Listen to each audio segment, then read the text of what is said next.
Hello, it's Ricardo and welcome back to Elite Dangerous. As what was mostly anticipated by the community, Frontier Developments have released the patch to Update 17 for Elite Dangerous Live and Elite Dangerous 4.0 servers. This is Update 17.01 and will be released on the 12th of the 12th, 2023 between the times of 8 AM UTC and 12 midday. Now, this is not a content patch. This is a patch of hotfixes. There's quite a few issues of note: community issues, locations and environments, missions have had a bit of a tweak, AI and enemies, ship suits and modules, the user interface had a little bit of love, a little bit on the graphics as well for some organic objects. The art department have been fiddling in there as well. Now, with this small update just before Christmas, Frontier have said they were going to sneak one in, and why not? There have been a few issues since Update 17 and some issues as well that have been knocking around since some of the other updates. So let's take a look of what we're going to be seeing in this update, Update 17.01 for Elite Dangerous Live and Elite Dangerous 4 servers. So straight in with the community issues of note addressed. Now there's two issues that have been addressed here. One about accepting the mission from a mission board. Players will now be returned to the previous selected mission category screen rather than the all categories screen, so that's quite good. That's a little bit of quality of life. I mean, a lot of people didn't notice this. You typically go in on the mission board, you select a mission, you come back out thinking, ooh, I'll select another one, and it takes you back to the original mission screen where you can select all your categories. So that's now been addressed. You'll go back to the previous mission screen. Fantastic. They've also fixed issues with transferring cargo to fleet carriers and SRVs. That sometimes requires a relog. You no longer need to break the laws of reality to get your goods. Now, what was happening here, people were trying to transfer from their cargo holds into a fleet carrier or to an SRV. It wasn't registering, and then to get the items to register, even after you've committed the items to be moved into said receptacle, whether it's an SRV or fleet carrier, you had to then relog for them to show up in the SRV or fleet carrier inventory. So that is a good fix indeed. Good bit of quality of life. Now, locations and environments. They fixed the Spire sites that are no longer under Thargoid control, having a different mass lock impact to fully functional Spire sites. I can't say I actually noticed, but great, it's been addressed. The planet Dahadeti 1A has been renamed Lutamar, and an accompanying beacon has been added in memory of a lost colleague and friend.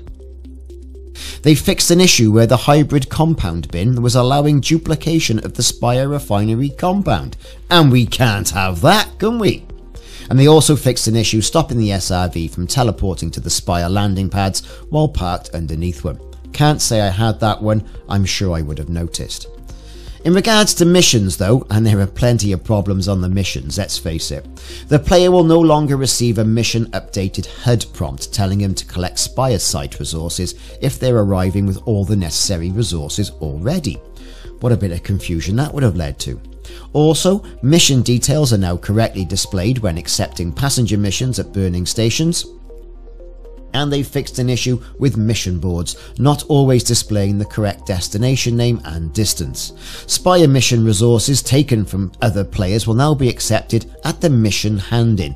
Good, because you get a little bit of mission bartering going on as well. You know, I think that's quite good. It's all about teamwork, especially around the Spire sites. That's what we've found.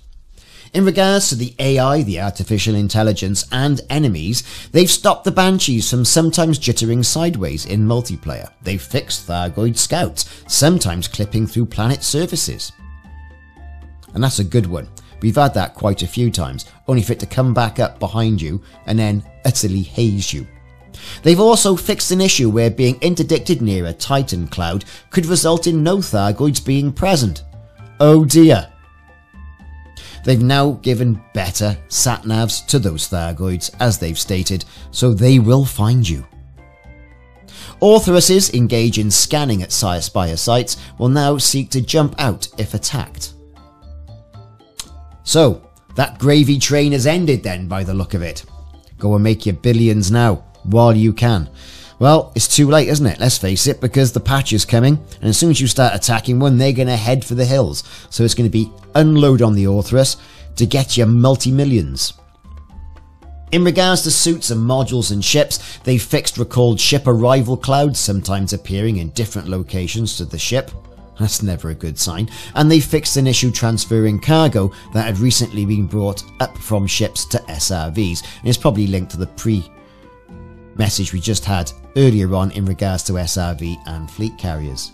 In regards to the user interface, they removed unnecessary navigation panel entry after scanning organics on foot and stopped some Spire site terrain boundary edges being shown in ship landing schematics when above a planet's surface. With graphics, a little bit of improvement, the appearance of organic objects when viewed from circle angles, and fixed an issue with rectangular shadows covering large portions of terrain being shown, sometimes when approaching the Spire sites. Lots of problems around the Spire sites we've noticed. I think they've been looking absolutely fantastic personally. Fixed terrain objects sometimes turning black when exiting the system map, so they've got over that, and the art department have fixed some emissive materials not changing colour at the spires, fix some missing exobiology decals at the spires, and improve the lighting and emissive material blends at the spire console. They've adjusted some clipping meshes at the spire site where it's possible to sink into the floor. You should no longer find yourself in the back rooms or misses, and various paint job fixtures and adjustments for the cosmetic items. So hopefully this won't cause more problems than it's actually fixing. We've all been here before, and we hope Fdev have done their best, and I'm sure they've tried really hard as well, because the clock is ticking between now and December, and to cause more problems with the year that we've already had with this game before Christmas, I think would be catastrophic.